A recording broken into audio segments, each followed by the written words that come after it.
hello, and welcome to yet another episode of the Conversation Capital. It is a beautiful, very hot day. Hi, Bonga. How are you doing? Hey. As you guys can see, I don't know where to move because we got some new equipment.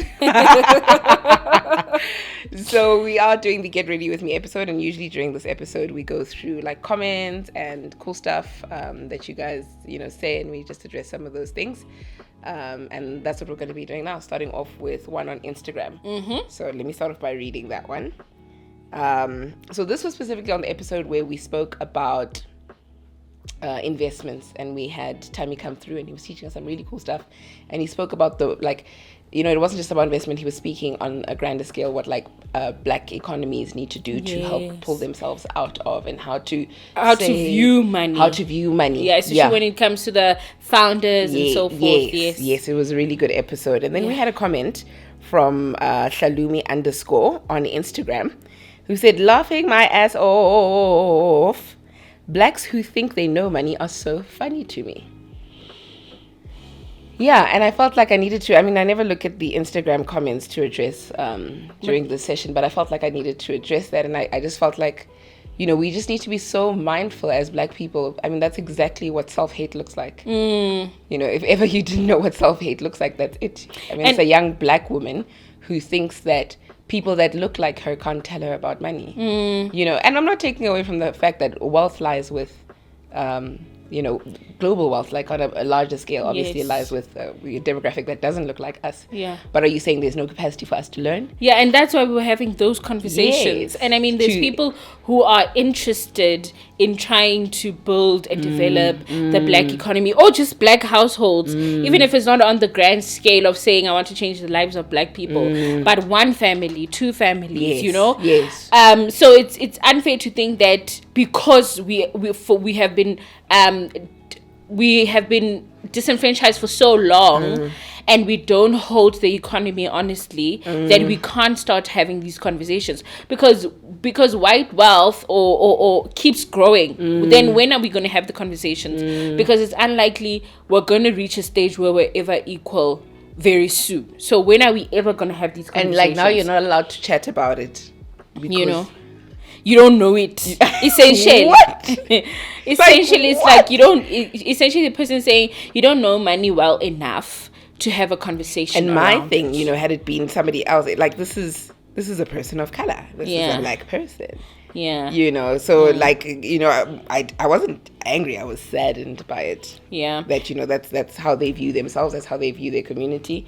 That no, you're in no place to talk about money. Yeah. So, some people would say we live in a almost utopian world, that are having these conversations because we're saying we can get there. Yeah. But it's been shown we can get there. And it's like saying if Osile China you can't talk about technology. Come on.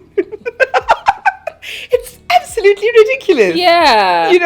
And I like the fact that this conversation is actually very aligned to what the comment is saying, because we are admitting that we're behind as black people. Yes. And will we ever get there? We don't know. But that's why we needed to have this conversation. How can we move? So who must we speak to? Because if there's anyone who doesn't look like us, who's supposed to speak on money with us, they don't have the shared experience. They don't have a shared experience. They can't speak to, maybe can't speak to is a bit of a difficult one. Of course, they can teach us certain principles. Yes. And we can learn from them. If anything, maybe recommend, say, hey, maybe next time try talking to Rupert. Or I don't know, whoever who will help you out, But don't say black people. But even how some of these people got their wealth is debatable. So, but there's also that. The thing is, now don't stand here and be like, no, you can't talk about it because the majority of black people we don't know. In fact, she didn't even say why you can't. She just said blacks who think they know money.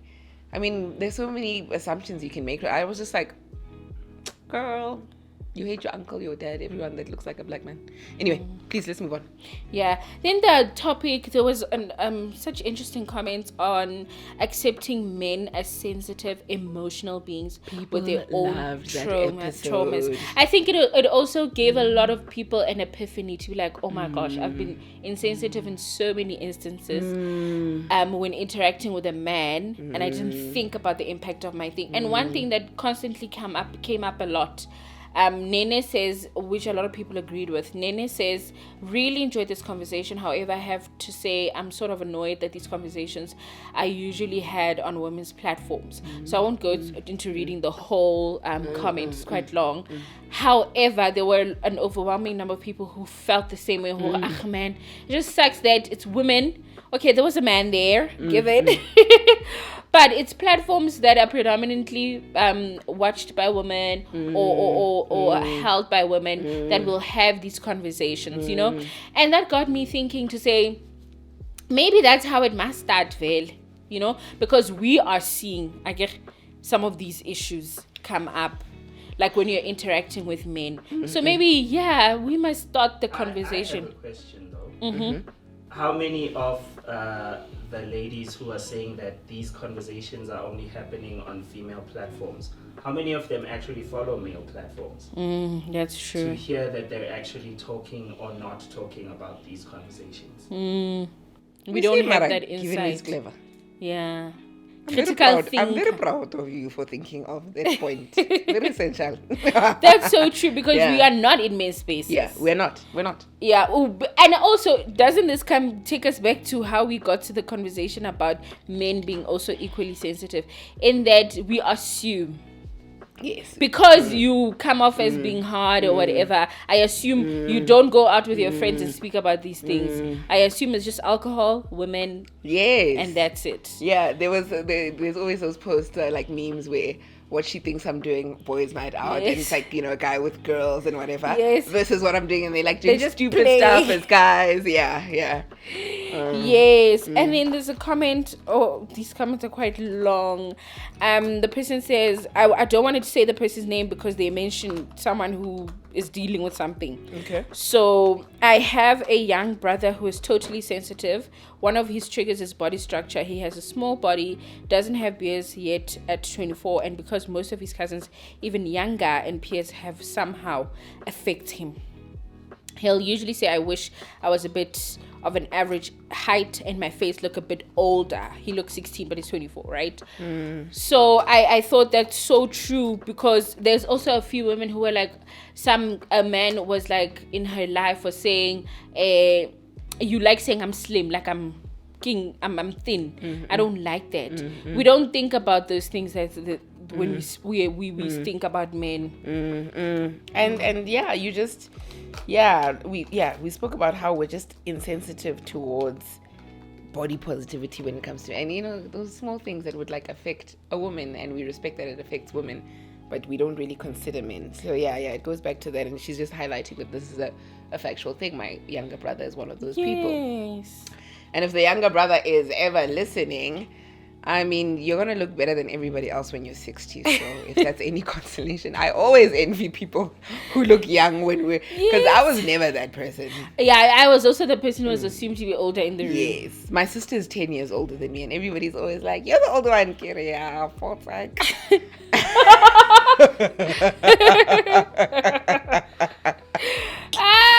yeah, next. And then I once suggested therapy to a suitor and aggression I was met with.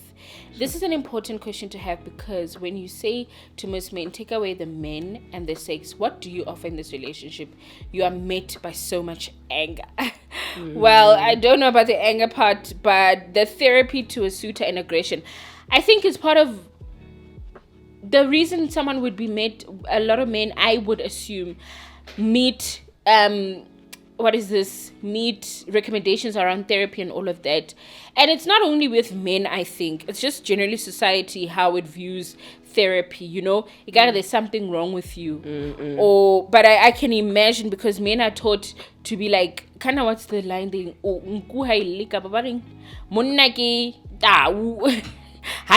Something like. Am I the only one who doesn't hear this saying? Like, what is she? Do you know what Bonga's trying to say? Oh. But it's so weird because how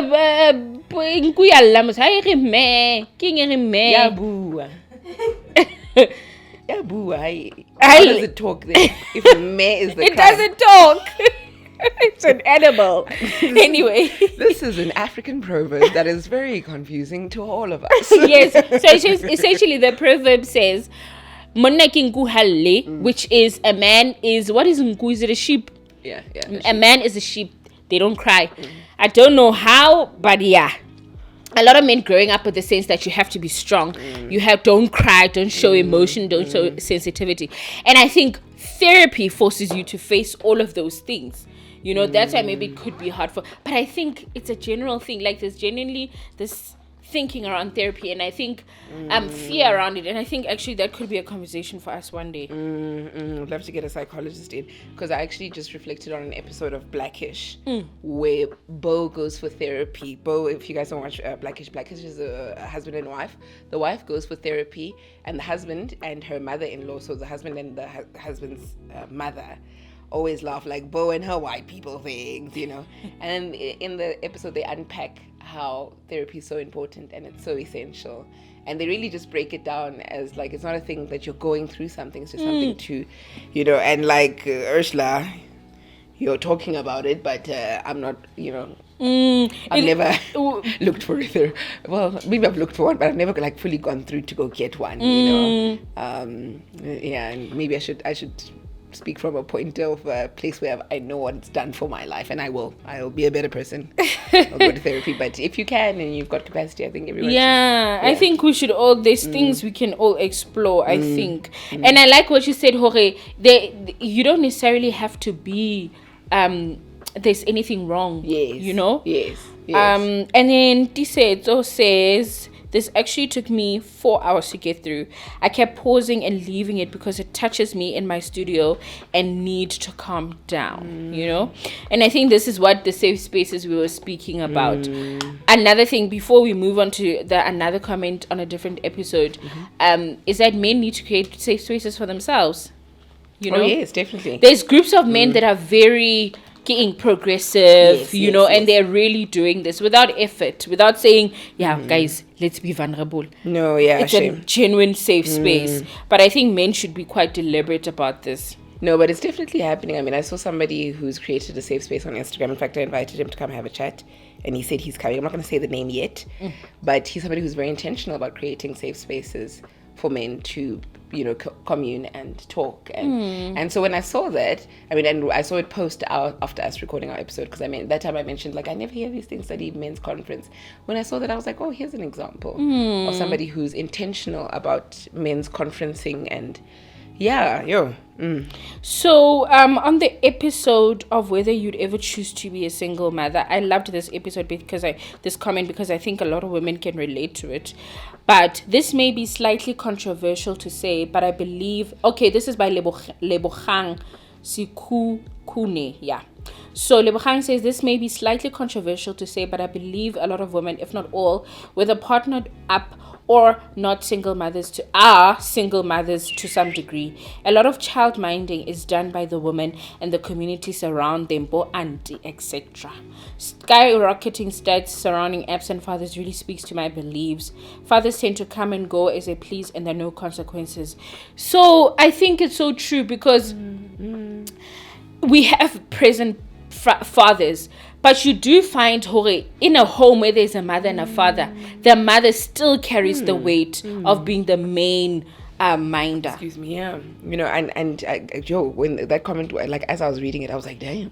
You know, we've got some really cool listeners, like thinkers, you know, because I never thought of that. Like, even if you are having the baby with a partner, it doesn't necessarily mean you're not going to be a single mom. Yes, because that is the reality of many women in these, you know, relationships, that they're still carrying the bulk of being a primary caregiver, definitely, or sometimes the only caregiver. And Given is grabbing the mic because he's like, no, not on my watch. It's really a double-sided coin, and I think it's very important for that not to be missed, because I don't think a lot of people are aware of how many men are in courtrooms fighting for the rights to be involved in their kids' lives.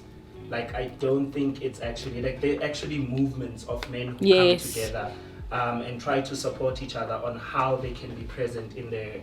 So what I'm basically trying to say is the statement, the sentiment that that person, it seems like what they're expressing is that generally men are not present and women are single parents. We can only make that statement if we've been into each and every household and have actually done the study to say men don't try.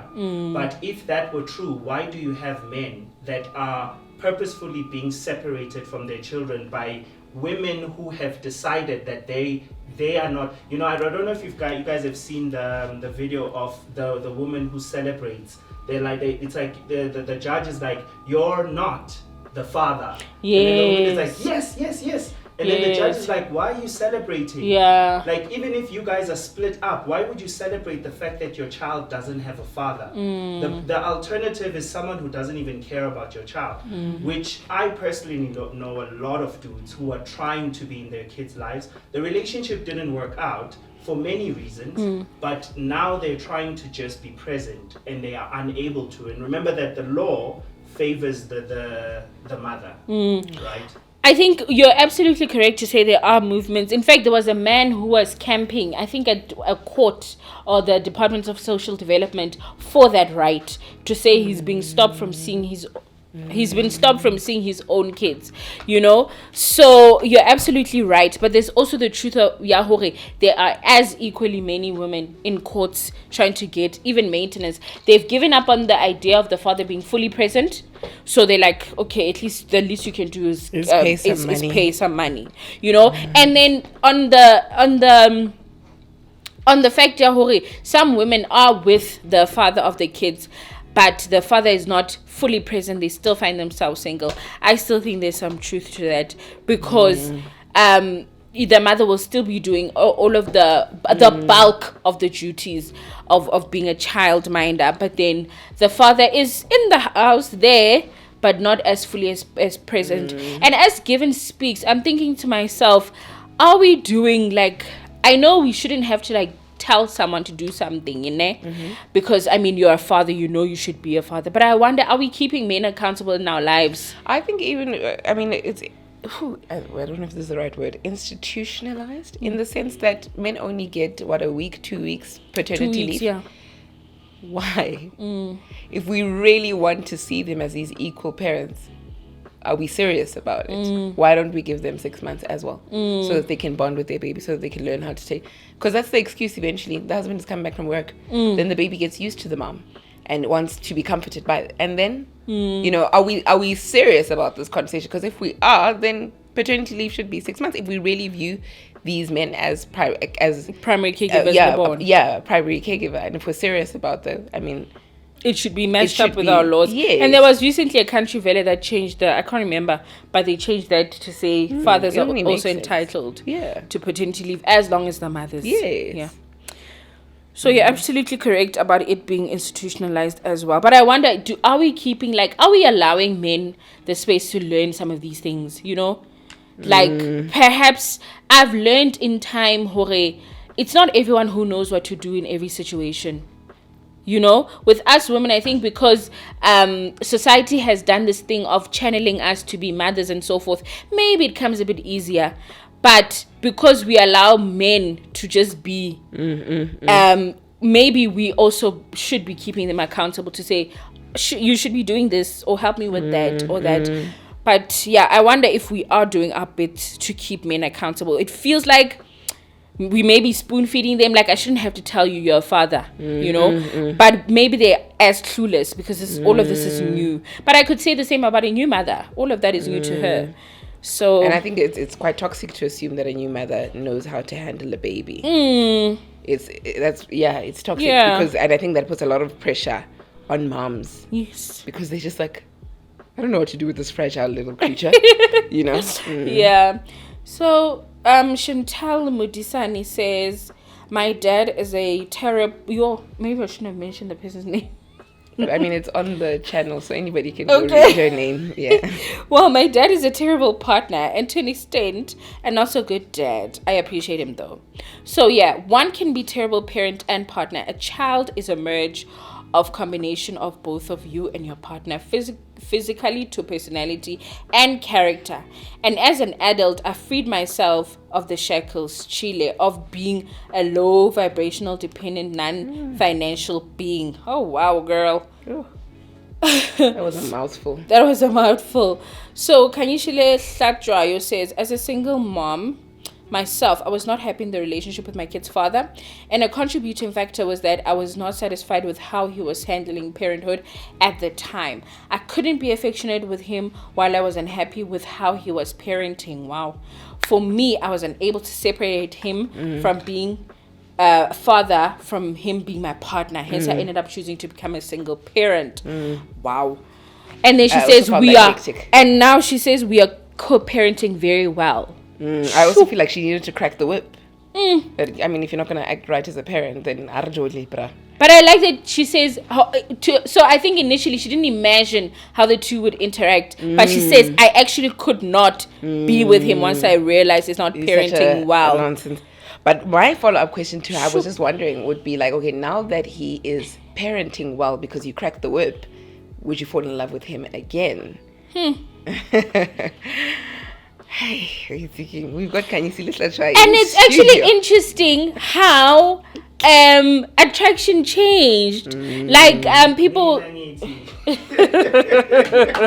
give it his always 45 is coming. 45. Let these men with these mistakes that they clearly can work on, let them go. 45 is coming. No, Marakive Narino, so like we are growing will be happily. Here's the thing, man. It's not me saying women need to be scared of that. Every single human being has physiological limitations.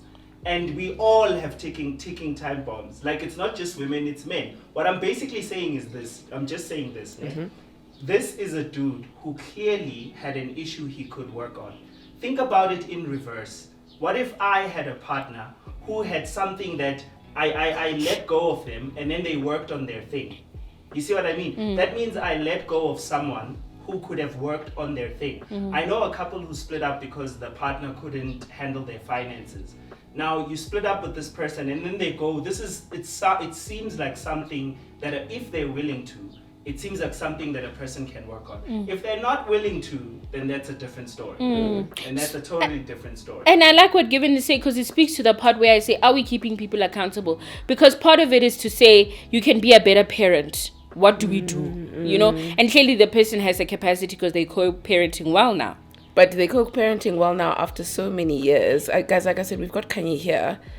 Kanye, do you want to talk about your personal life, or it was just a comment you wanted to leave on YouTube? It was a comment. Okay. Let's move on to the next one. What I want to get on to the next one is, and you're not getting to it, is a guy there posted, my wife decided with her mother to be a single parent. Yeah, I saw that comment, yeah. And then somebody said, oh, follow up. People just leave bombs. We all want to hear what happened. And so, we're waiting to hear the rest of it. But many scenarios, came up in my head. Was it that she left after falling pregnant? And, how did she, what happened? What was the dynamic before we start making conclusions and comments? What he's saying is, my wife went with her mother and they decided that she's going to be a single parent, which I've seen happen in my But how? Did they leave him? In my family as well. Yes, like they literally decide, but they have a child with you, and then they go and decide with their mother that this person is not going to be a good parent anyways. They don't deserve this child. Bring that child here, we'll raise them together. I've seen it happen in my own family. Sure. So that is an actual thing. Guys, although we would love more details. Part two. Tell us what happened, man. Tell us what happened. Hey, life is difficult. I think difficult is the word that I should stop saying that. I should start saying challenging, because then my life will be difficult and I don't want it to be. I believe in manifesting as well. Is it the same thing? My life will be challenging. Okay, life is good. It just has There are hurdles. The hurdle here and there. I want to get my wording correct, because I don't want to manifest weird things into Throw my things life. into the universe. Yeah, no, I don't want to be that person. Yeah, is that all we have on the comments and stuff? Okay. Thank you so much, guys. I will finish my makeup. Make sure you catch the next episode of The Conversation Capital. Continue to like, share, and subscribe. Remember, we are heading for that target. The target is the 10K mark. By the time this airs, we should be at 5K. Yes. Imagine. Guys, thank you. gosh. So yeah, we are growing. Thanks so much for the love, and the family keeps expanding. Make sure like, share, subscribe. TikTok, Instagram, YouTube. It is the conversation capital. For now though, goodbye and God bless.